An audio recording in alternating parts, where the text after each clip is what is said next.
저는 가끔 전입 판정을 내린 의사 선생님이 생각나요. 당시 저는 들어본 적 없는 임상연구 치료를 알아보라고 팁을 주신 분이죠. 그분은 유방외과 전문의였고 전입 판정 이후 사실은 저는 다시 만날 일이 없을 환자였죠. 전이 소견에 따라 앞으로는 종양내과 진료를 가라고 하셨거든요. 그런데 소견서를 받으러 간 그 자리에서 그는 마치 자기 일처럼 적극적으로 알아봐 주셨어요. 기왕 다른 병원으로 갈 거면 꼭 임상연구 참여 의사를 찾으라고 말이죠. 심지어 임상연구에 참여 중일 것으로 예상되는 몇몇 의사 선생님을 알려주기도 했어요. 결과적으로 전혀 다른 분께 연결되었지만 지금도 감사해요. 힘들게 찾은 임상연구 참여 의사를 만나던 날, 앞으로 2가지 문제가 해결된다는 사실을 알았어요.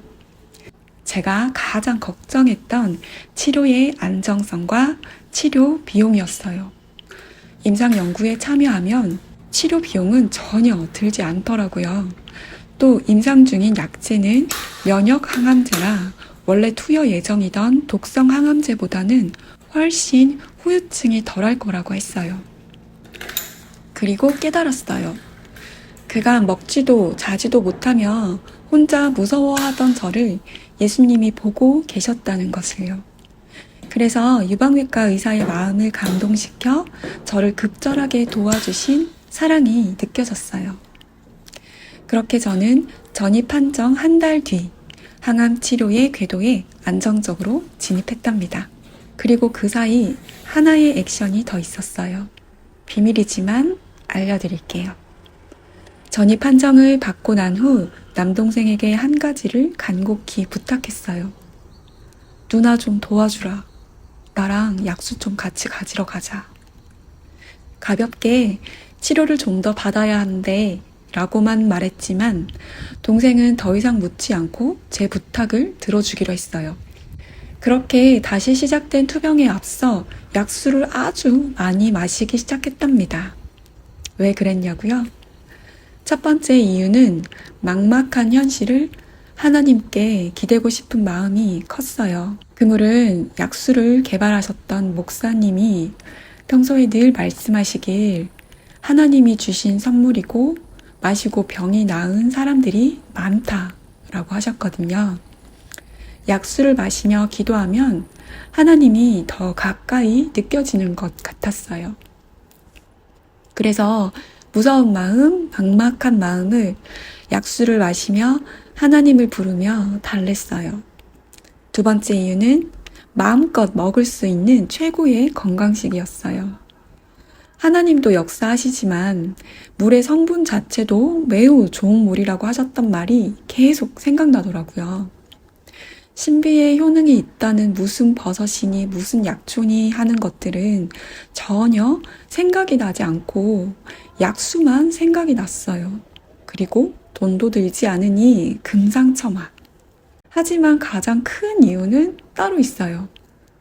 3번째 이유는 이미 한번 경험했던 항암치료 후유증 때문이에요. 첫 항암치료 당시 갈증이 너무 심해 방에 1리터짜리 빨대꽂이 물통을 두고 끊임없이 물을 마셔야 됐었거든요. 이 갈증 때문에 겨우 잠든 잠이 깨버리는 일이 자주 있었어요. 하루는 5분마다 갈증이 올라와 아예 잠을 잘 수도 없었습니다. 지옥 고통이었죠. 이런 기억 때문에 다시 시작된 항암 치료에 앞서 머리보다 몸이 약수를 찾았다는 표현이 맞아요. 이 약수는 월명동 자연성전 약수샘에서 나는 월명수예요.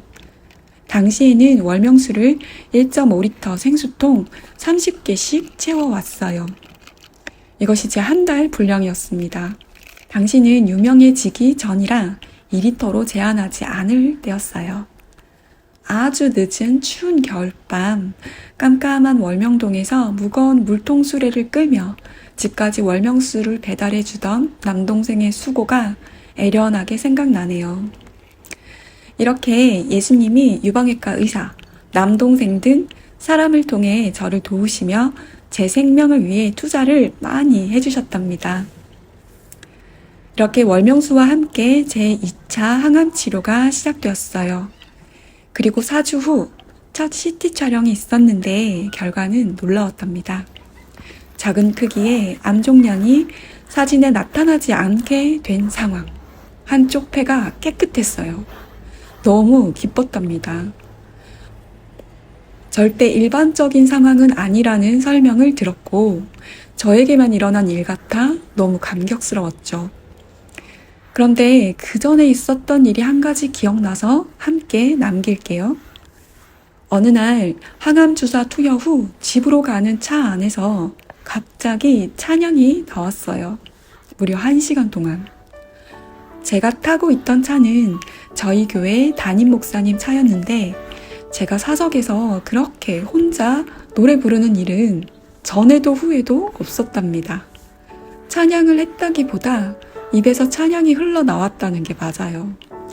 이유 모를 말로 형용하기 힘든 깨끗하고 감사하고 좋은 기분이 머물렀고 아무 말 없이 1시간이 넘게 찬양이 흘러나왔어요. 만약 예수님이 그날 저에게 치유의 은혜를 주러 오셨다고 하면 믿어지시나요? 이렇게 양쪽 폐에 있던 종양 중 보다 작은 녀석이 먼저 소멸되었답니다. 오늘 이야기는 여기까지예요. 다음 이야기는 나머지 한쪽에 대한 더 놀라운 이야기가 기다리고 있습니다. 기대해 주세요. 오늘도 제 이야기를 들어주셔서 감사합니다. 그럼 제가 좋아하는 말씀 하나 전하며 마칠게요. 나도 너희의 하나님이 되기 위해 얼마나 행했는지 아느냐? 아멘.